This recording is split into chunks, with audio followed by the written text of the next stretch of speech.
स्वागत। स्वस्थ रहना हर व्यक्ति का मौलिक अधिकार है और हर व्यक्ति स्वस्थ रहना चाहता है, लेकिन क्या हम और आप स्वस्थ और अच्छे स्वस्थ रहने की या अच्छे स्वास्थ्य की परिभाषा को जानते हैं? क्योंकि अच्छे स्वास्थ्य की परिभाषा हर व्यक्ति के अनुसार, संबंधों के अनुसार, उसके प्रोफेशन के अनुसार, उदाहरण के तौर पर हर माँ ये चाहती है कि उसका बच्चा खूब मोटा हो तभी वो तंदुरुस्त कहलाएगा, और अध्यापक की दृष्टि से यदि उसका विद्यार्थी खेल कूद में और पढ़ाई में तेज है तो वो स्वस्थ है। लेकिन चिकित्सक इस स्वास्थ्य के बारे में क्या कहते हैं? क्या चिकित्सक की दृष्टि से मोटापे को अच्छे स्वास्थ्य की संज्ञा दी जा सकती है?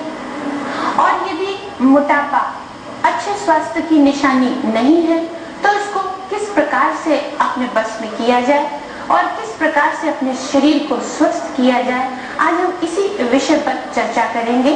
और इस विषय पर चर्चा करने के लिए आज हमने अपने स्टूडियो में आमंत्रित किया है डॉक्टर मयंक जैन को, जो कि हमारे आगरा के होनहार गैस्ट्रो सर्जन हैं।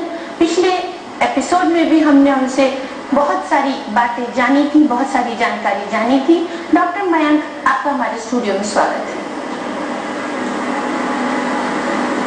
किस प्रकार से हम अपने स्वास्थ्य को अपने आहार की दृष्टि से बहुत अच्छे तरीके से संतुलित कर सकते हैं और अपने स्वास्थ्य पर विशेष ध्यान दे सकते हैं, इसकी जानकारी के लिए हमने अपने स्टूडियो में आमंत्रित किया है डॉक्टर तृप्ति विमल को, जो कि हमारे साथ इस समय स्टूडियो में मौजूद है। डॉक्टर तृप्ति, आपका हमारे स्टूडियो में स्वागत है। डॉक्टर तृप्ति एक कैंसर फिजिशियन है और उन्होंने न्यूट्रिशन की ट्रेनिंग NHI कैलिफोर्निया से ली है।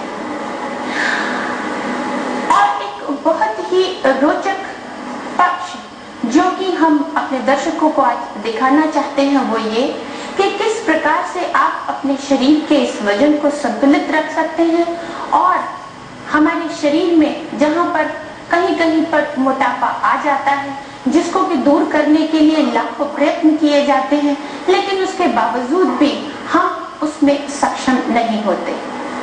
उसको कितने रोचक ढंग से, कितने रिदम के साथ हम ठीक कर सकते हैं, वो है एक डांस थेरेपी के अनुसार। और इसकी जानकारी के लिए हमने अपने स्टूडियो में आमंत्रित किया है एक बहुत ही युवा होनहार स्टूडेंट को, जिसका नाम है प्रशांत गुप्ता। प्रशांत जी, आपका हमारे स्टूडियो में स्वागत है। प्रशांत जी एक बीकॉम के स्टूडेंट हैं, लेकिन साथ में डांस थेरेपी क्लासेस लेते हैं और इसके रिजल्ट इतने अद्भुत हैं कि हम मजबूर हैं कि हम अपने दर्शकों को बताएं और उनसे कहें कि वो भी इस तरह के व्यायाम का पूर्णतः लाभ उठाएं। प्रशांत जी, अभी जैसे कि बहुत ही एक इंटरेस्टिंग बात हमने आपसे जानी कि डांस थेरेपी भी व्यक्ति के स्वास्थ्य को बनाए रखने के लिए बहुत इम्पोर्टेंट होती है। तो एक मोटी चीज जानना चाहूंगी कि इसका बेसिस क्या है? जी, मैं बताता हूँ आपको। देखिए, नॉर्मली अगर आप देखिए हर कोई एक्सरसाइज करता है और हर एक्सरसाइजेज में सबको पता है कि ये एक्सरसाइजेज इसके लिए फायदेमंद है, ये एक्सरसाइजेज इसके लिए फायदेमंद है, लेकिन वो एक्सरसाइज कोई एक एंटरटेनमेंट नहीं होती, क्योंकि आप 3 दिन करते हैं, फिर से 4 दिन करते हैं और 15 डेज तो उसे खींच लेते हैं, लेकिन वो एक्सरसाइज आपको कुछ हद तक फिर बाद में जाके वो बोरिंग लगने लगती है। लेकिन मैंने उस एक्सरसाइजेस को कन्वर्ट करके डांस स्टेप बना दिया है। वो जो है अलग अलग पार्ट्स में ओबेसिटी होती है, जैसे कि गर्दन हो गया, देन आपका शोल्डर्स हो गए, थाइज और आपका मसल, जो हैंड मसल्स होती हैं, जिसके बाद आपका स्टमक, जिसके बाद आपका हिप एंड देन थाइज। इन्हीं जगह से ही आपका डांस स्टेप की लचक आती है। आपने इसके कैसे रिजल्ट पाए हैं अभी तक? इसके रिजल्ट जो है अबाउट मंथली जो है मैंने इसको 2.5 किलो से लेकर 4 kg तक इसको मैंने रिड्यूस कराए हुए मंथली। जी। नहीं, ये तो बहुत ही जो भी आपने अभी दिखाए हैं स्टेप्स, ये उस पर्टिकुलर एरिया और पर्टिकुलर मसल से संबंधित है।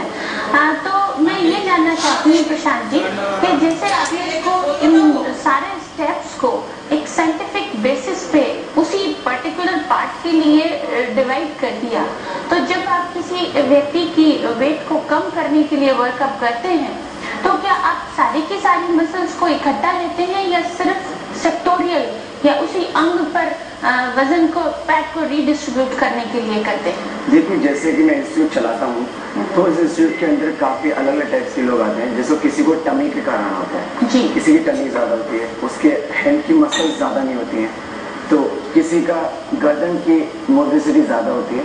तो इसमें ये फायदा है कि आपका अलग अलग पार्ट्स की एक्सरसाइज की वजह से आप अपने अलग अलग डिजायर्ड ओबेसिटी को कम कर सकते हैं। अगर मान लीजिए किसी को मसल्स की कम करनी है तो मसल्स की कम कर सकता है, किसी को टमी की करनी है तो टमी कर सकता है, किसी की थाइस की ज्यादा है तो वो थाइस की कर सकता है। ये इसमें ये बेनिफिट है। अगर हम इसको कंपेयर करें एक एरोबिक एक्सरसाइज से, काफी लोगों को कंफ्यूजन रहता है कि एरोबिक एक्सरसाइज में और डांस थेरेपी में क्या डिफरेंस है। एक्चुअली एरोबिक एक्सरसाइजेज में आपका पूरा एक रिदम चलता है, होल बॉडी आपकी चलती है, उसमें कोई फोकस नहीं होता कि आपके पर्टिकुलर एक बॉडी पार्ट पर फर्क पड़ रहा है। लेकिन डांस थेरेपी में क्या है, आपको पर्टिकुलर पार्ट्स पर एक्सरसाइज मिल रही है। अगर मान लीजिए गर्दन पे अगर ओबेसिटी ज्यादा है तो आप गर्दन की करिए, अगर आपको थाइस की ज्यादा है उसको थाइस की ज्यादा है। तो डिपेंड करता है कस्टमर के जो भी मेरे पेशेंट आ रहे हैं, जो भी ओबेसिटी पसंद आ रहे हैं, तो उनकी ये स्टेप की ओबेसिटी है। मतलब उनके शरीर के कौन से अंग को हमको फोकस करना है उसके हिसाब से आप स्टेप्स बताते हैं। तो दर्शकों, आपने जाना कि एक बहुत ही ऐसा महत्वपूर्ण और बहुत ही दिलचस्प पहलू जो कि अभी कुछ ही दिन पहले संज्ञान में आया है, और प्रशांत जी मैं समझती हूँ इसके पायनियर वर्कर हैं। इन्होंने इस बारे में बहुत अध्ययन किया और शरीर के हर अंग को जहाँ पे कि मोटापा आ जाता है, यानी कि फैट का डिपोजिशन हो जाता है, उस चीज को उन्होंने बहुत बारीकी से अध्ययन करके अपने डांस के उन स्टेप्स को वहां तक वर्कआउट किया कि वो फैट वहां से हटके घुल जाए या कहीं और डिपॉजिट हो जाए। हम दिया है वो एक बायोलॉजिकल कोरियोग्राफी, क्योंकि देखिए अगर हम नॉर्मल कोरियोग्राफी की बात करें तो वो एक डांस स्टेप्स की सीखने के लिए बात आती है, लर्निंग ऑफ डांस। लेकिन अगर हम बात करें बायोलॉजिकल कोरियोग्राफी मीन्स कि ऐसी कोरियोग्राफी जो कि बॉडी को इफेक्ट दे। Biological means related to biology, related to body, means कि ऐसी choreography, that choreography which is beneficial for the body. जी, तो इसको मैंने एक बायोलॉजिकल कोरियोग्राफी नाम दिया है। जी, प्रशांत जी, जैसे कि आपने कहा कि आपने उसको बायोलॉजिकल कोरियोग्राफी का नाम दिया, तो इसमें बायोलॉजी आपने कैसे इसको इन्वॉल्व किया? जैसे कोरियोग्राफी होती है, नॉर्मल कोरियोग्राफी का मतलब डांस होता है कि हम किसी भी गाने पे अपने स्टेप्स को बांधें और उसको हम एक बहुत ही खूबसूरत तरीके से, रोचक तरीके से पेश करें। तो उसमें बायोलॉजी कहाँ पे आपने किस प्रकार से उसको मिलाया? जी देखिए, सबको पता है कि ये एक्सरसाइजेज इस पर्टिकुलर चीज के लिए होती है।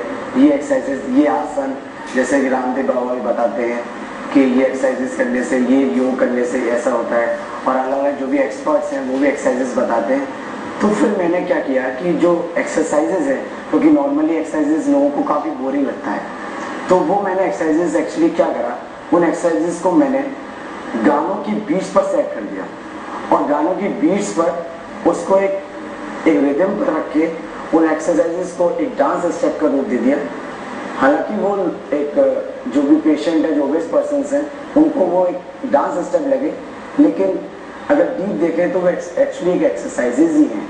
जी जी, यानी कि जैसे भी आपने अभी हमें बहुत अच्छे तरीके से इलैबोरेट किया कि जैसे गर्दन के लिए और शोल्डर्स के लिए, थाइस के लिए, पेट के लिए अलग अलग एक्सरसाइज होती हैं, तो क्या आप एक किसी भी पूरे के पूरे मोटे व्यक्ति से ये सारी की सारी एक्सरसाइज एक ही बार में करवाते हैं या अलग अलग करवाते हैं? जी देखिए, इसमें क्या है, पहले फिजिक्स से पता चलता है कि कहाँ कहाँ ओबेसिटी किस किस पार्ट्स पर ज्यादा होता है, वो देखने से पता चलता है।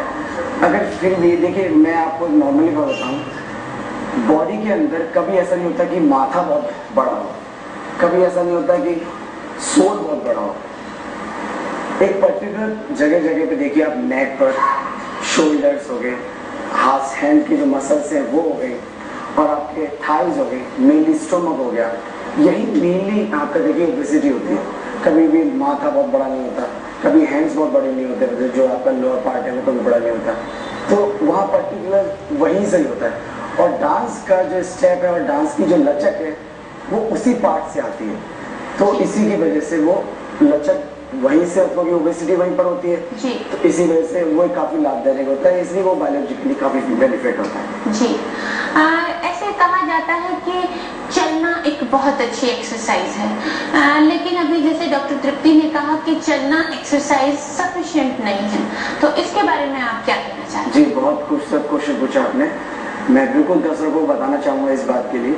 देखिए, काफी आपने देखा होगा कि जो भी महिला हो गए, पुरुष हो गए, सुबह डेली वो टहलने जाते हैं, और काफी महीने तक, 2 महीने तक, 3 महीने, इवन तक वो पूरे साल तक टहलते हैं, लेकिन बहुत ही माइन्यूट में ऐसा होता होगा कि वेट लूज होता होगा, लेकिन ज्यादातर देखा गया है कि वेट उनका वैसा का वैसे ही रहता है, डिक्रीज नहीं होता जी।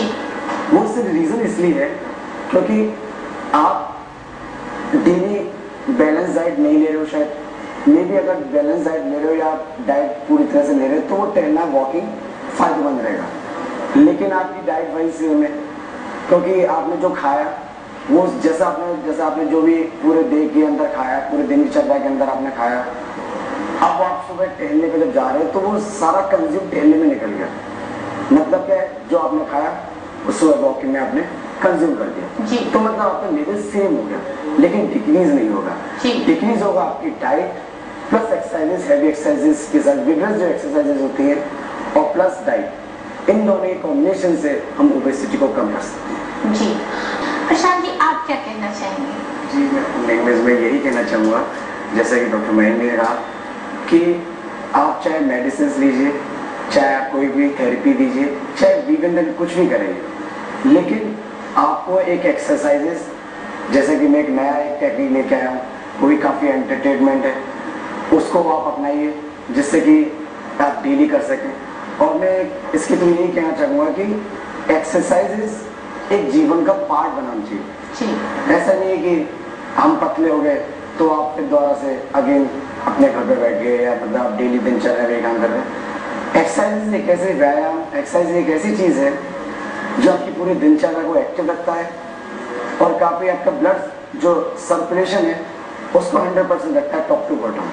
तो मेरी रिक्वेस्ट दर्शकों से यही है कि जो एक्सरसाइजेज है, चाहे वो डांस थेरेपी हो, चाहे कोई भी हो, उसको एक अपना लाइफ का पार्ट बना लें, यही मैं कहना चाहूँगा। जी।